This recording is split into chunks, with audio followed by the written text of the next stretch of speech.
শুধু ইসরায়েল নয়, Ukraine Indo প্রশান্ত মহাসাগরীয় দেশগুলোর সহযোগিতায় বরাবরই এগিয়ে মার্কিন সেনাবাহিনী। শনিবার ইউএস মিলিটারি একাডেমির সমাবর্তন অনুষ্ঠানে ভাষণে এই কথা বলেছেন প্রেসিডেন্ট জো বাইডেন।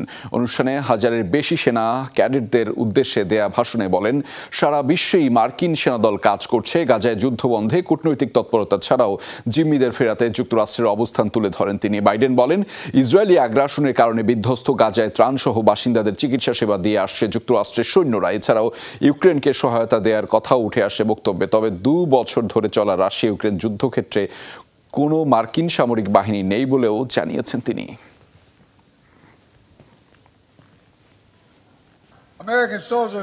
মার্কিন সেনাদল শান্তি রক্ষায় কাজ করে। গাজায় যুদ্ধ বন্ধ এবং জিম্মি মুক্তির ব্যাপারে সবসময় তারা তৎপর। উপত্যকায় আকাশপথে ত্রাণ পাঠিয়েছে বিমান বাহিনী, চিকিৎসা সেবা দিচ্ছে আশ্রয় শিবিরে। পাশাপাশি ইসরায়েলে চালানো ইরানি হামলার প্রতিবাদে বিশ্ব নেতাদের একজোট করেছে। অন্যদিকে রাশিয়া ইউক্রেন যুদ্ধেও জেলেনস্কি প্রশাসনকে সর্বোচ্চ সহায়তা দিয়েছে যুক্তরাষ্ট্র।